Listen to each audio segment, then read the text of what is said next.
Nous avons Monseigneur Victor Apani. Où est-ce que nous avons Monseigneur Yves Monod et une photo Jean-Gall. Vous voyez 9. C'est l'appareil de 9. Vous devez connaître les évêques quand même. Vous ne suivez pas les TikTok, puisque même là, il y a des vedettes dans les TikTok.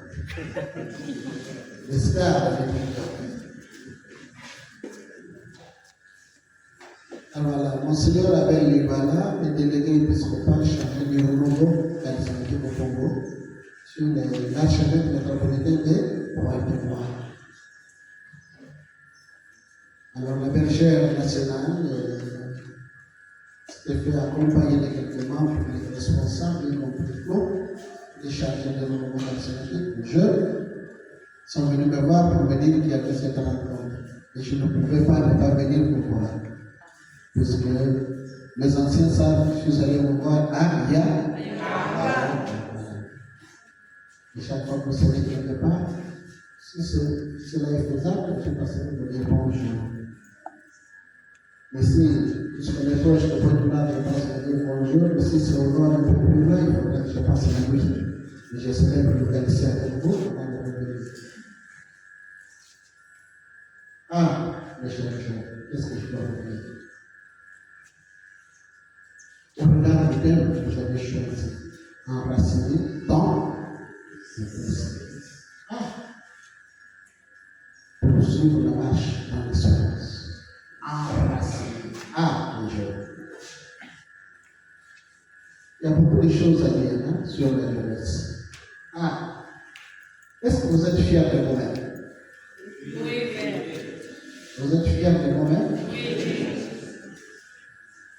Ça, c'est l'espérance. Ça, c'est l'espérance. Il vous pousse à être fiers de vous-même. Vous voyez la dernière fois comment les jeunes, certains jeunes, 6 personnes, si je ne me trompe pas, ils sont morts pour Similia. Et après l'examen de BPC, je ne vais même pas l'examen d'État, le BPC. Ils se montrent sur une moto pour aller à Vivaleux. Et tous les 4 ont trouvé la mort. Ils ont heurté un taxi. Nous aussi, ils venaient à Vivaleux. Dans les taxis, il y avait les chauffeurs et les patrons. Dans les patrons à l'intérieur, le chauffeur a quand même un peu peur de faire la vitesse. Cela veut dire que le pêcheur, peut-être qu'il dormait, puis il a été encouragé par le patron. Vous voyez un peu, le jeune, il trouve la mort dans ce genre de conditions. Est-ce que vous avez des soucis de vos parents? Est-ce que vous avez des soucis de vos parents? Regardez les parents qui ont envoyé des jeunes, qui ont fait des sacrifices pour envoyer les jeunes de l'école. Ils se sont probablement réveillés de bonne heure pour les envoyer ou les accompagner, leur mettre à leur disposition tout ce qu'il leur faut pour qu'ils puissent bien travailler, faire leurs examens. Et à la fin, tout s'est bien passé. Ils reçoivent le message comme quoi les enfants sont morts. Est-ce que vous pensez vraiment vos parents? Et dans quelles conditions? Fini l'examen, voilà, on est content.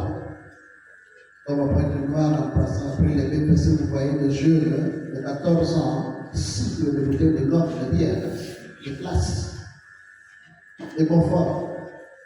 Ils ne sont même pas forts, ils ne sont pas beaux. Ils aiment bien la confort. Ils sont même forts et ils soient beaux. 14 ans. Voyez, on se demande vraiment un problème de racines, avec vous des racines. Parce que les jeunes n'ont pas la question de racines. Quand je vous vois, certains jeunes, comme on dit, vraiment perdre de vitesse, fatigués, ou perdus dans les antivaleurs, tout n'est pas perdu de l'action.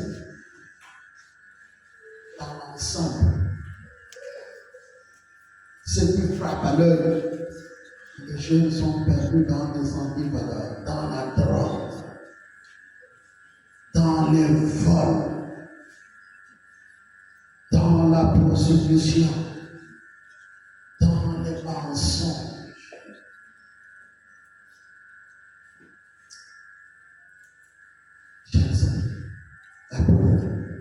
Il y a un problème. Certains parents qui ne se retrouvent plus devant leurs enfants, ils ont du mal à reconnaître leurs enfants. Des aînés qui ont du mal à reconnaître leur cadet. Ah, il y a un problème. Il y a un problème. Est-ce que vous suivez vraiment quand vous apprenez les catéchismes pour recevoir les sacrements? Est-ce que vous faites vraiment des catéchumènes, c'est combien d'années? 3 ans. Tout le monde ici a été baptisé. Ceux qui ont été baptisés à l'âge adulte, est-ce qu'ils ont vraiment, tout le monde a fait 3 ans? Oui, l'année spéciale, ça veut dire quoi? La formation spéciale, c'est spéciale. Ça veut dire quoi? Une année, c'est fini. 6 mois. Ah, une année. 6 mois. Merci. Il y en a même 3. Je vois, j'ai été curé de paroisse moi aussi. Les inscriptions catéchisme s'ouvrent, sont ouvertes au mois d'octobre. Mais il y en a qui viennent se faire inscrire en novembre, en décembre, et même. Et si l'évêque prend la décision de confirmer, puisqu'il a beaucoup de paroisses, là il va confirmer le sacrement de confirmation, il dit au mois de mai, j'ai confirmé. Donc ce jeune homme s'est inscrit au mois de janvier, février, mars. Ils sont des vacances, non? Et puis il doit se préparer pour recevoir la confirmation. En réalité, il a eu combien de mois de formation? 3 mois de formation. C'est ça vos années spéciales. Hein? L'année spéciale. Hein? Les années spéciales. La formation. Un catéchuménat, on le fait pendant 3 ans avant de recevoir baptême et première communion. Encore une année avant de recevoir la confirmation. Une autre année avant de recevoir la profession de foi. Comment ça? Il y en a qui battent tout ça pour ne faire qu'une année. Là, j'ai suspendu dans mon diocèse, j'ai suspendu le demande de curé. Certains qui devaient me voir pour me dire, Père, me voilà, un tel, il a été baptisé pendant l'enfance. Ou un tel, premier cas. Un tel n'a pas été baptisé, mais il veut épouser un baptisé. Et cette personne a manifesté le désir de recevoir le baptême. Elle se convertit à l'église catholique. Merci. Pendant 3 mois, on le prépare au mariage. Ok? Pendant 3 mois, on prépare ce couple au mariage. Et on vous fait la demande. Mais écoutez, Monseigneur, est-ce qu'il peut recevoir baptême et première communion? Il y a un 3e sacrement que vous oubliez beaucoup qui s'appelle pénitence. Il a pris reçu comment c'est confessé. Et puisqu'il est déjà adulte, etc., est-ce que vous me donnez la permission de lui donner la confirmation? Et il va recevoir le mariage. Donc, en même temps, record, 3 mois après qu'il reçoit baptême, Eucharistie, pénitence, confirmation, mariage. Le 5 sacrements du coup. Et qu'est-ce qu'il a reçu comme formation? Il peut lui permettre d'être enraciné dans le Christ. Pour qu'il soit un homme avec une colonne vertébrale, qui a une identité capable de se défendre devant les antichrists. Ou capable de se défendre devant les gangsters de la foi. Les gangs, là, vos insectes. Hein, vos pasteurs, hein? Là, le métier le plus facile aujourd'hui, c'est être pasteur. On va voir un tailleur qui fabrique un clergyman, tu mets le clergyman là, tu vas acheter une Bible, papa pasteur.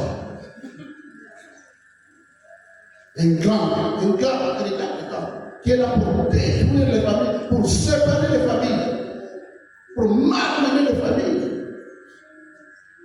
pour demander de l'argent. Même la prière faite au téléphone. Après la prière, fais-moi un mobile. Oh! C'est de la lumière de Dieu. C'est de la lumière de Dieu.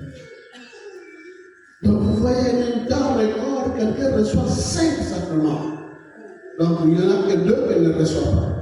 L'homme, parce qu'il ne peut pas être prêtre, il est marié, et le sacrement de malade, parce qu'il est en bonne santé. Si aussitôt après il tombe malade, on va encore lui donner le sacrement de malade, donc il a bâclé tous les sacrements. C'est incroyable. Et qu'est-ce qu'il y a dans le cœur? Qu'est-ce qu'il y a dans l'âme? Qu'est-ce qu'il y a dans le corps intérieur? Qu'est-ce qu'il y a dans la personne? Enraciné. Pour être enraciné, il faut se cultiver. Pour être enraciné, il faut lire. Pour être enraciné, il faut écouter. Pour être enraciné, il faut avoir de l'expérience. Pour être enraciné, il faut prier.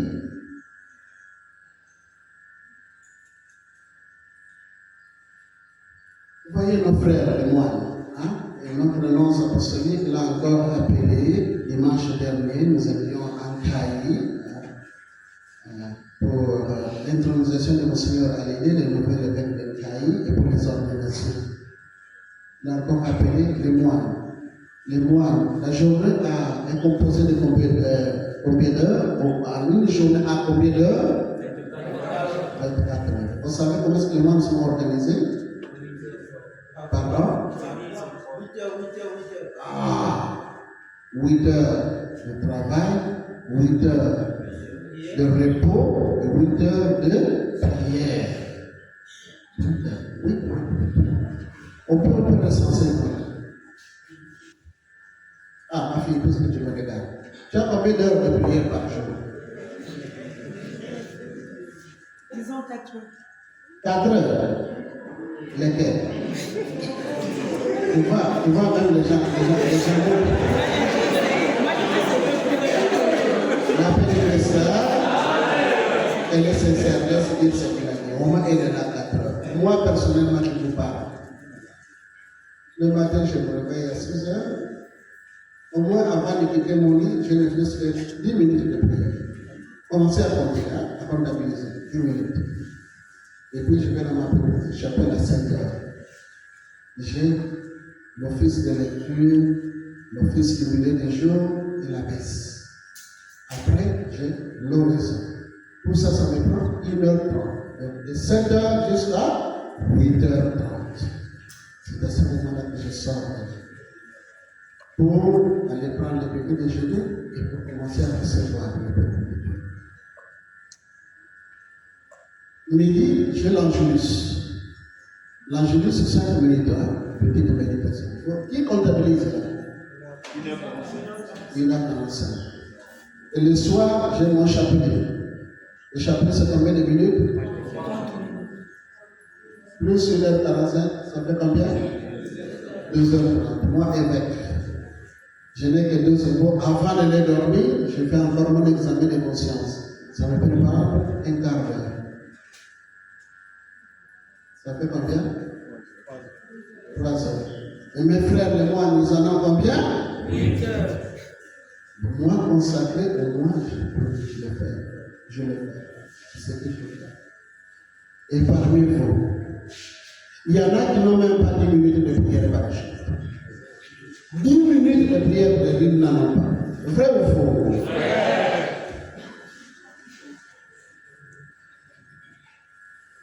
Certains chrétiens qui ont oublié des choses fondamentales. On fait le chemin de croix, ça je l'ai appris à l'âge de 5-6 ans. Au lever et au coucher. Avant de manger et après avoir mangé. Avant de boire, après avoir bu. Ou si tu as une situation difficile. C'est à ce moment-là qu'il faut faire le signe. Mais parmi vous, il y en a qui se préparent même de manger sans avoir prié. Vrai ou faux? Vrai. Très bien. Mais quand il doit aller faire l'examen, à ce moment-là, il prie. Comme les joueurs là. Les joueurs là, on ne les voit pas à l'église, mais avant de rentrer au terrain. Ça signifie quoi? Ça signifie quoi? Il y en a qui ne prient que quand ils sont moitis. Quand ils sont en fête, là, il n'y a pas de problème. Quand ils sont en paix, ils oublient les bons Dieu. S'ils sont en difficulté, c'est à ce moment-là qu'ils commencent à prier. Vous voyez les chapitres. Au mois d'octobre, notre église nous demande, et c'est pour notre église, la Sainte Vierge Marie, dans plusieurs apparitions, il nous demande avec beaucoup d'insistance de faire le chapelet. Au mois de mai, au mois d'octobre, mois consacré à la Vierge Marie. Il y en a qui parlent tous les mois, mais puisque un seul chapelet, ils ne les font pas. Vrai ou faux? Il y en a qui peuvent passer toute une semaine sans faire le chapelet. Vrai ou faux?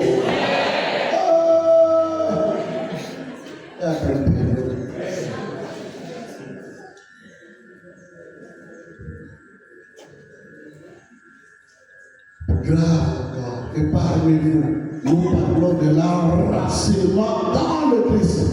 Mais parmi vous, il se peut qu'il y ait des païens. Vrai ou faux? Mais qu'est-ce que tu fais ici? Qu'est-ce que tu fais ici? Et nous avons ce problème dans les paroisses. Papa, la meilleure soliste de la morale. Quand il fait, il donne les gens, vous avez la chair de poule. Par malheur, Dieu l'appelle. On se dit, on doit entrer d'une manière chrétienne. Mais on se rend compte qu'il est païen. Qu'il n'est pas. Qu'est-ce qu'on doit faire? On ne fait rien. Vous voyez les prières pour les morts, les défunts, pour l'absence. On parle de, on prie pour un baptisé.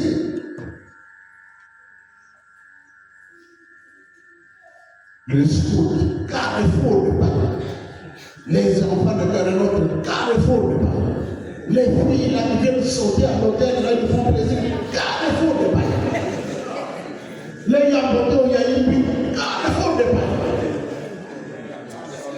Le baptême, c'est le propre du sacrement qui te permet de quoi? D'être titulaire de droits et de devoirs à l'intérieur de l'Église.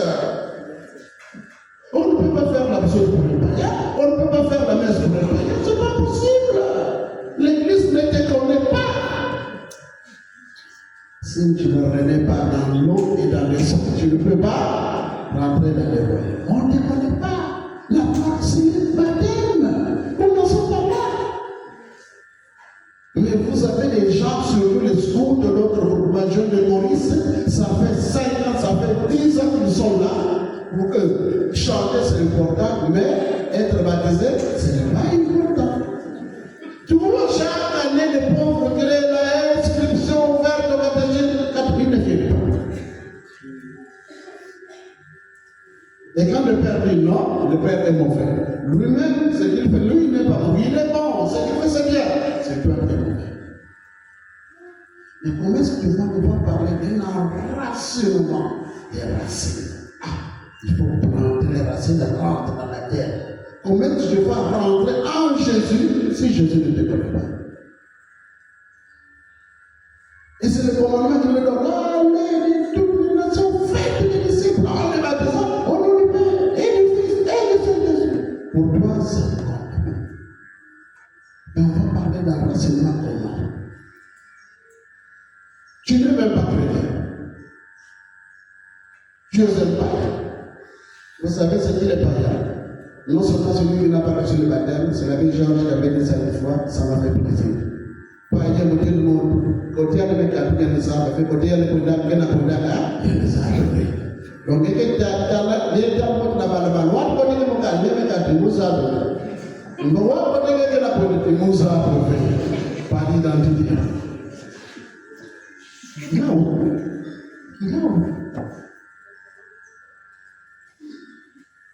Papa. Mais c'est l'ABC. On commence par là.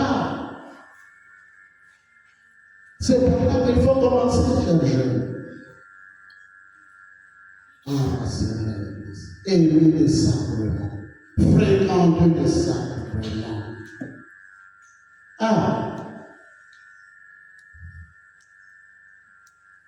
À la messe, vous venez. Ici, vous avez la messe tous les jours. Quelle grâce. Dans vos paroisses, est-ce que vous participez à la messe chaque jour? Oui, certain. Tout le monde? Bon, surtout la confession. Il y en a qui ne savent même pas comment se confesser. Certaines personnes, certaines ne savent même pas comment se confesser. Ils ne savent même pas la dernière fois qu'ils ont fait la dernière confession. Mais c'est des chrétiens.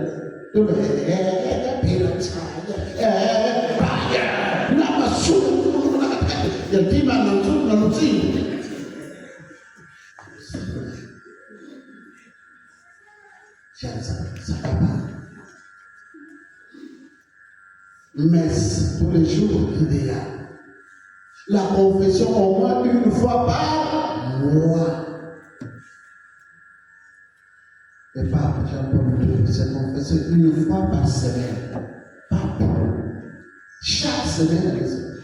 Il y en a qui ont honte même de confesser, de fréquenter le sacrement de confession. Oh, ils n'ont pas honte de commettre les péchés, mais ils ont honte de les confesser. C'est pas possible. Il y en a même quand c'est qu'on fait, ils cachent certains péchés, ils les cachent. Ils disent, tu as fini, oui. Ah, vraiment, tu as fini, d'accord. Mais tel problème, j'ai oublié. Je viens au confessionnal pour augmenter les péchés ou encore pour recevoir les pardons de tous les péchés. Le pape, c'est le pape Jean-Paul II, une fois par semaine. Le pape Benoît XVI, une fois toutes les 3 semaines. Vous êtes des saints. Vous êtes des saints. Enraciné dans l'Église. Vous connaissez la parole de Dieu? Qui a la Bible chez la maison? Tout le monde ici a la Bible? Vous avez tous? Tout le monde? Vous levez. Vous levez. La Bible contient combien de livres? 73. On met ça ensemble. Combien l'Ancien Testament? 46. Et le Nouveau Testament? Très bien. Qui peut me dire toutes les épîtres de Saint Paul sont combien? Qui peut me les citer? Qui peut me les citer? L'Ancien Testament, si vous demandez de citer tous les livres, c'est difficile. Mais le Nouveau Testament, vous devez quand même connaître tous les livres par cœur. Nous commençons par les évangiles. Il y en a combien? Lesquels? C'est donc combien? Un des camarades.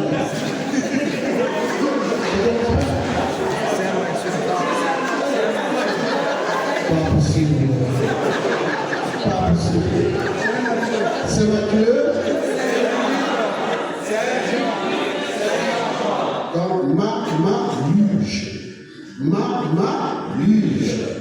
Donc, c'est Matthieu, Marc, c'est Marc, Luc, c'est Luc, Jean, Saint Jean. Ok? Après les 4 évangiles, nous avons les actes des apôtres. Après les actes des apôtres, nous avons donc, les lettres des saints. Il y en a combien? Donc, quand on était à l'école, au début, on parlait de 14. On a dit non, ils sont 13. Lesquels?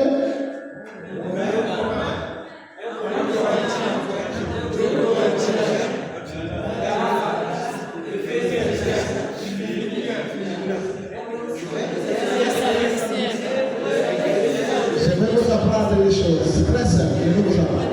Rococo. Allez-y. Ga et Fifi. Otete. Timothy. Rococo. Ga et Fifi. Otete. Timothy. Et Philemon. Rococo. Romains. 1 Corinthiens.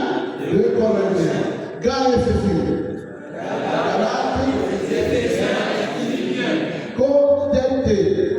Colossiens, 1 Thessaloniciens, 2 Timothée, 1 Timothée, 2 Timothée, Tite, et puis Philemon. Tout est là. Rococo, Gaëfi, Cotété, Tite, Philemon. Vous avez tout là. Vous avez la lettre aux Hébreux. Et vous avez encore une lettre de qui? Jacques. Et qui encore? Jude. Saint-Jude. Saint-Jacques et Saint-Jude. Et puis vous avez la lettre de Saint-Pierre. Pierre, il y a camarade. Saint-Pierre. Vous avez les lettres? Et les lettres de qui? Encore? Saint-Jean. Combien? Et puis à la fin, évidemment, les derniers livres. Apocalypse de Saint-Jean. La Bible, hein? Vous voulez être enraciné dans l'Église, vous devez connaître la parole de Dieu, être familier de la parole de Dieu. Et vous devez la lire chaque jour.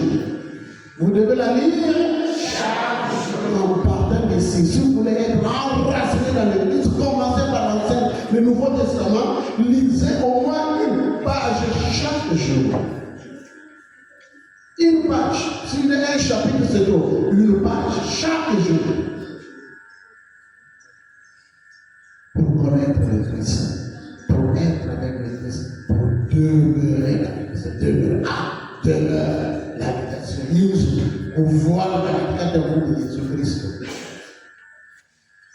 Mais si vous ne connaissez pas la parole de Dieu, si vous ne connaissez pas la Bible, comment est-ce que vous allez vous enraciner dans le Christ? Aimez la parole. Soyez familiarisez-vous avec la parole. L'évangile d'aujourd'hui, je vais m'arrêter par là, je dois repartir. J'avais fait le programme de venir demain. Puisqu'aujourd'hui, je devais rencontrer le responsable des églises et les sœurs dans le cadre de l'écuménisme. Mais finalement, j'avais reçu une mauvaise information, c'est pas aujourd'hui, c'est demain. À 11h, je me suis dit, qu'est-ce que je vais faire? Chauffeur, allons-y. Il faut que j'aille à Louvakou aujourd'hui, et je ne vais pas la journée, puisque je vais être demain à Pointe-de-Gloire. Et ce soir, je vais dormir à Léambo pour rencontrer les ordonnants. J'ai 6 diacres demain, le prédiacre ici, et 6 diacres. 6 jeunes seront diacres, et 3 seront prêtres. Je vais Alors, l'évangile d'aujourd'hui. Aujourd'hui, nous avons célébré la mémoire d'un grand homme. Il s'appelle Et l'évangile d'aujourd'hui, il a été extrait dans quel livre? Matthieu toujours. C'est Matthieu. Au chapitre verset. Ah, ça vraiment, applaudissez pour vous-même. On va ça.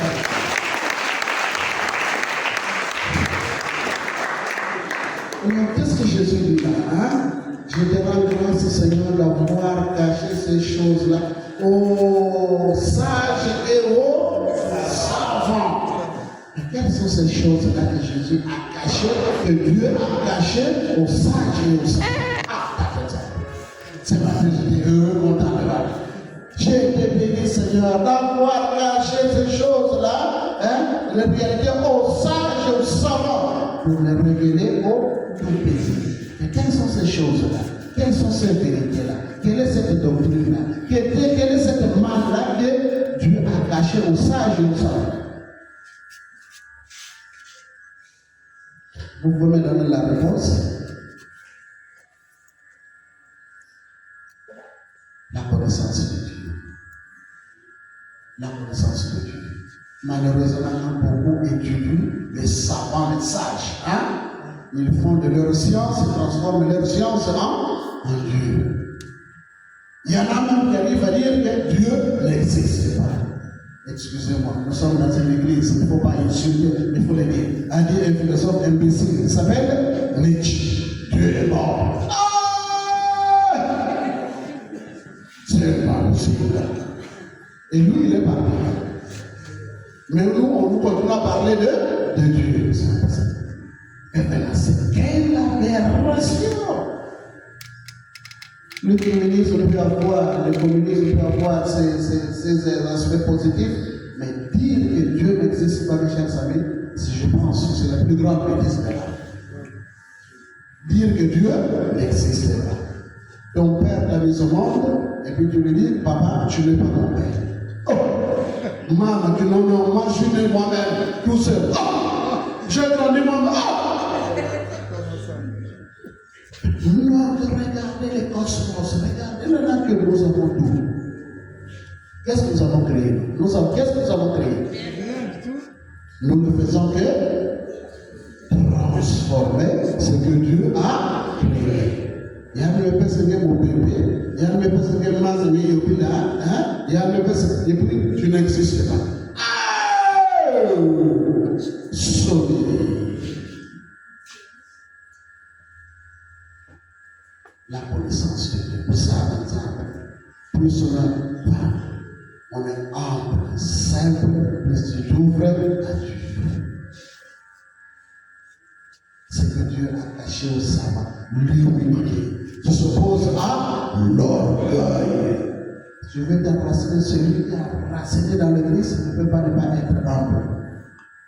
Celui qui a raciné papa, l'humilité papa, le tricot qui est dépassé. Et la plupart des saints ont parlé de ça. L'humilité. Notre Seigneur Jésus, en commençant par lui-même, notre Maître et sa mère. Voici la servante du Seigneur, et Christ sera Seigneur, sa parole. L'humilité. C'est ça.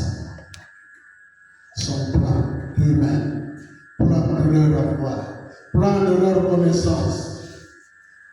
Simple, les pépites, les accès.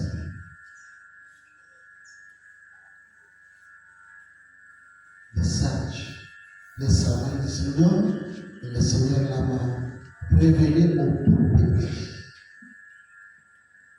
Ce sont ces personnes qui connaissent la valeur de l'humilité, la valeur de la simplicité, la valeur de la douceur, la valeur de l'amour, la valeur du respect, la valeur de la liberté, la valeur de la vérité, la valeur du pardon, de la miséricorde. Nos frères les pauvres, je dis souvent, et j'espère que ça, il ne faut pas enregistrer, parce que si les juifs et les musulmans écoutent ça, Jésus vient de dire, non, mes chers, ça va pas. Le pardon, c'est une valeur. Pardonnez combien de fois? 77 fois 7 fois. C'est-à-dire qu'il faut toujours pardonner. Mais vous, devant Dieu, vous ne mettez pas de bêtises.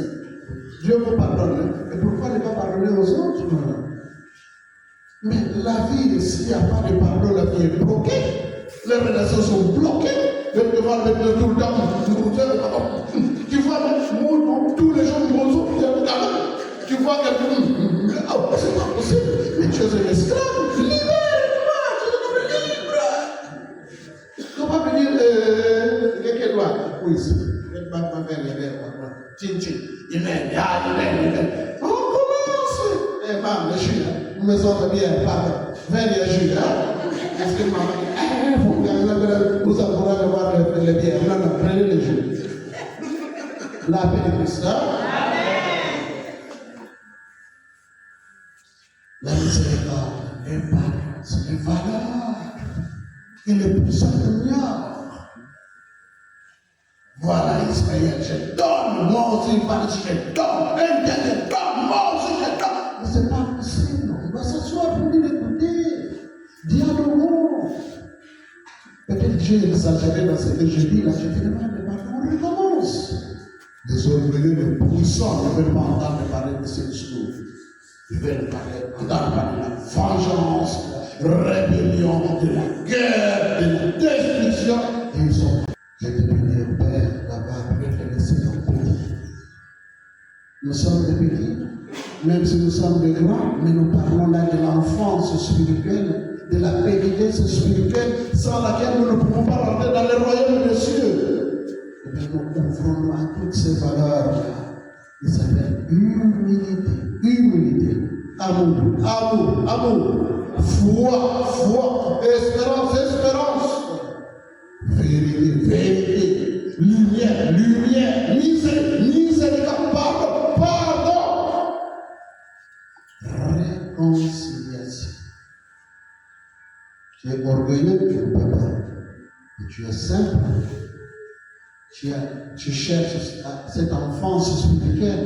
Et bien Dieu, tu pourras t'ouvrir à cela pour la gloire de Dieu, pour le salut de ta personne.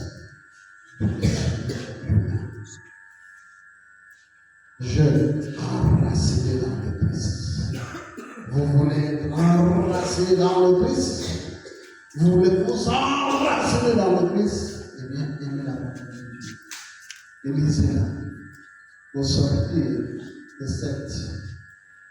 ce temps de grâce, Kairos que Dieu nous donne, chacun prenne l'engagement chaque jour de lire au moins une page de la Bible.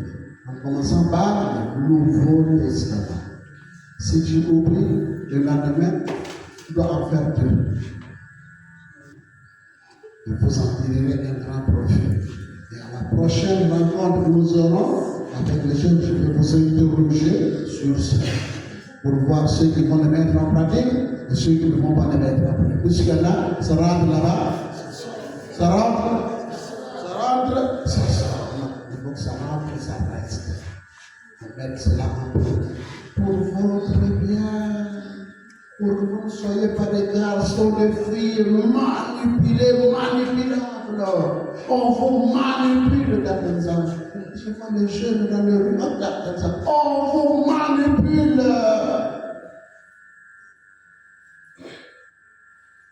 Beaucoup d'entre vous, comme si vous n'avez pas de colonne vertébrale spirituelle, un corps sans colonne vertébrale, prenez debout. Quelqu'un m'a appris que notre bébé Paul Lia, il a une espèce de caisse de fer. De quoi? Là, voilà, il est là. Il met là à l'intérieur, il lui permet de rester debout. En fer, parce que il ne peut pas. Alors il nous faut fabriquer, il faut que chacun fabrique cette caisse-là, et cette espèce de fer-là, spirituel-là, qui nous permet de rester debout. La ressuscité, la position être debout, c'est la position du ressuscité. Ça veut dire être là, fatigué,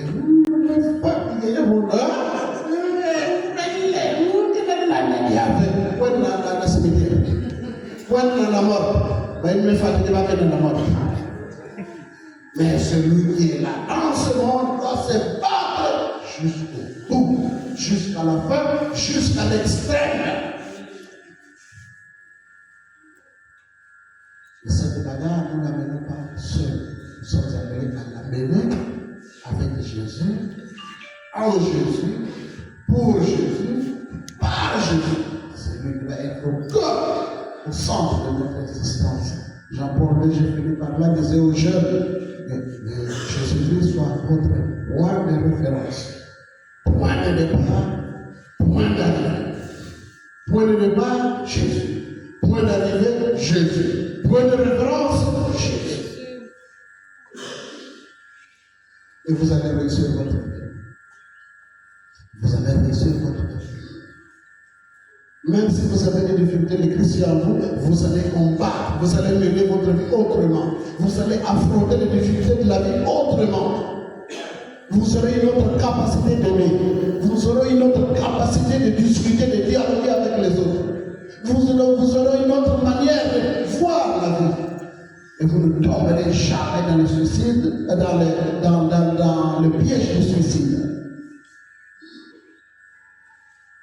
Puisque l'objectif pour nous chrétiens, c'est lequel? Celui qui a été fait par cette forme, non? Maintenant, c'est le coup de magnifie, mais c'est le Christ. Amen. Amen. Seigneur, prends soin de moi. Oh, j'ai besoin de toi. Seul, je ne suis rien. Tu le sais très bien. Comment pourrais-je vivre ton amour? Comment pourrais-je vivre? Qui es-tu, Seigneur? Et qui suis-je? Garde-moi toujours, Seigneur. Seigneur, prends soin de moi.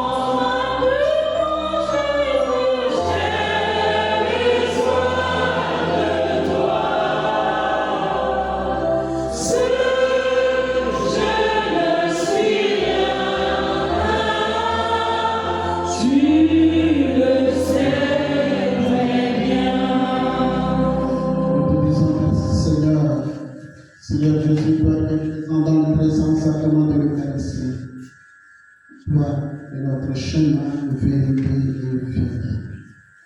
Toi qui nous as appelés sur cette petite colline spirituelle. Toi est notre point de départ, point d'arrivée, point de référence. Toi notre tout. Nous te disons un grand merci pour ta présence au milieu de nous, pour les enseignements que tu nous as donnés. Rien ne nous appartient, car tu n'es pas reçu pour tes grâces de Saint-Paul. Merci de nous avoir inspirés. Merci d'avoir réuni ces jeunes dans ce lieu.